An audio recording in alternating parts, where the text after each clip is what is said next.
Replay viewers, my name is Nick Zizi from UnleashYourZebra.com. I'm actually in one of our classrooms here at WAP Academy, and I was thinking about an issue that is so important that as a parent and also as a youth worker for the past 15 years, I've had to see.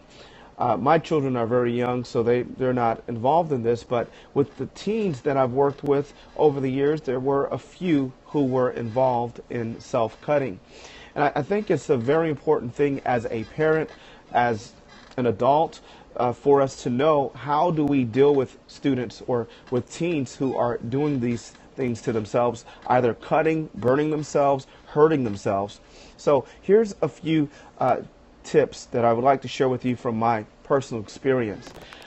The first thing is you've got to find out all that you can about cutting. You've got to find out all that you can about cutting.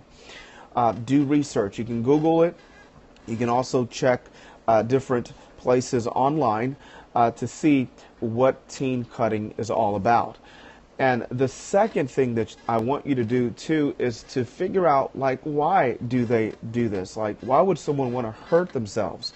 Well, one of the facts, I think, or reasons I should say, that I've realized over the years counseling teens is that a lot of the teens would do it to offset another negative emotion, like to reduce some negative emotion that they're having. Perhaps maybe a loved one passed away, or maybe dad and mom got a divorce, or perhaps something terrible happened in their lives and they're trying to cope with it. So what they do, in order to reduce the pain or the emotion, the negative emotion of that, they'll inflict injury upon themselves.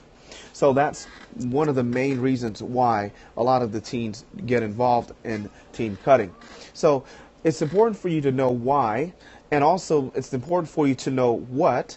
So that means do your research and find out all that you can about it. Don't overlook it. Let me say that again. Do not overlook this. Do not think that this is something that's just going to pass.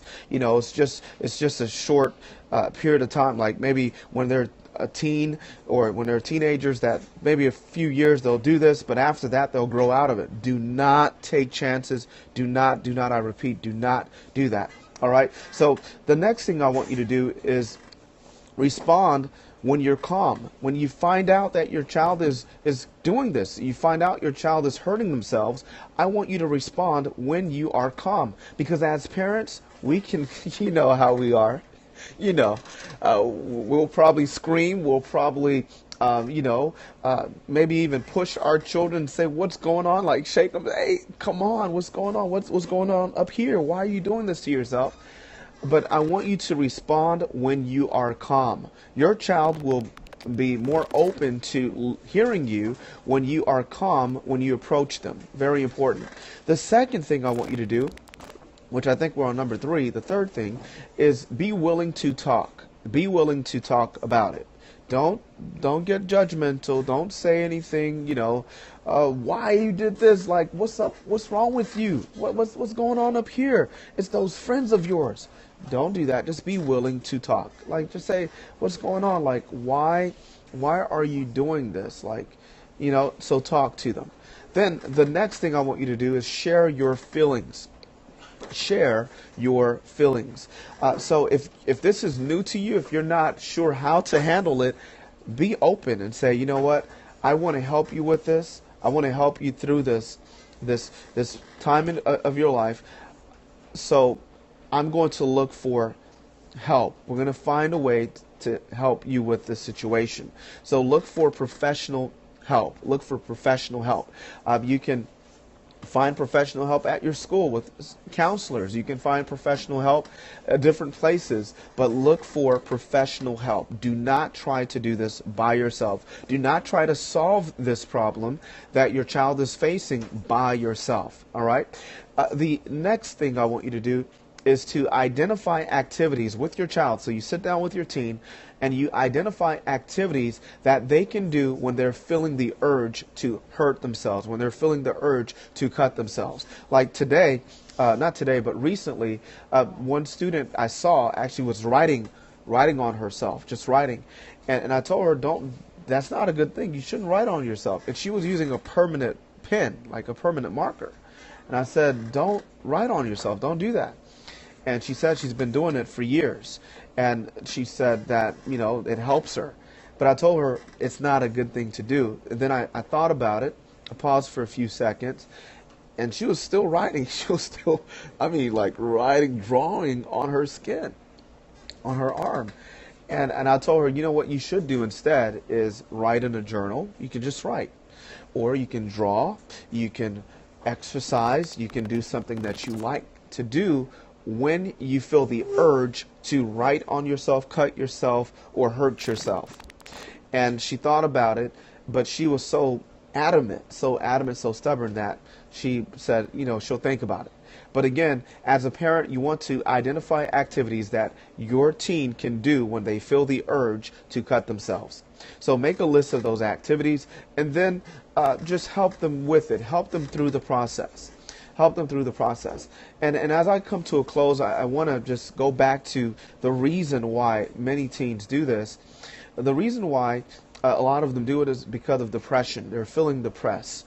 They're depressed perhaps for many reasons. It could be due to the loss of a loved one, or maybe a relationship. Maybe they were in a relationship and it didn't work out. Or it could be something even more traumatic than just a relationship or than a lost loved one. It could be maybe they were molested. I find that a lot of people who do this, a lot of teens, is because they were molested or something traumatic happened in their lives. So it's important that you figure out that, because if they're doing it, they're hiding it. You may not see it, but they're hiding it. And teens are good at hiding things. They'll make you think that everything is perfect, like it's all beautiful, all roses, but they're hiding it. So sometimes they're doing it because of something traumatic that happened in their lives that you don't know about.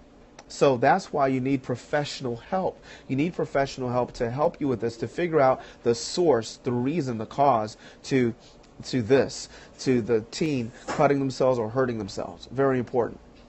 Another reason why a lot of teens get involved in this is because they struggle with perfectionism. They struggle with perfectionism. Perfectionism is that they're trying to be perfect. They're trying to be like the people they see online, the people they see on their social media news feeds, and so on. And they're struggling with that. So now they're hurting themselves to cope with it, to reduce that negative emotion of being perfect with hurting themselves. So there are many other reasons, but those are the main reasons that I've discovered over the years, and also with research as well show this. So again, you want to make sure that you respond when you're calm, be willing to talk, share your feelings. If you're unsure as to how to handle this, let your children know, I'm not really sure how we're going to deal with this, but we will find a way. We will find a way. I'm going to help you through this for sure. I will help you through this. And then fourthly, you want to identify activities that they can do when they're feeling the urge to hurt themselves. What I shared here today was of added value, and that's why I come on. So thank you again for watching. I'll do a quick recap. Again, here are the things that I want you to do. Make sure you find out all that you can about it. Number 2, respond when you're calm when you find your teen, if you notice that they're cutting themselves. Number 3, be willing to talk. Number 4, share your feelings. Number 5, identify activities that they can do when they're feeling the urge. Thank you again.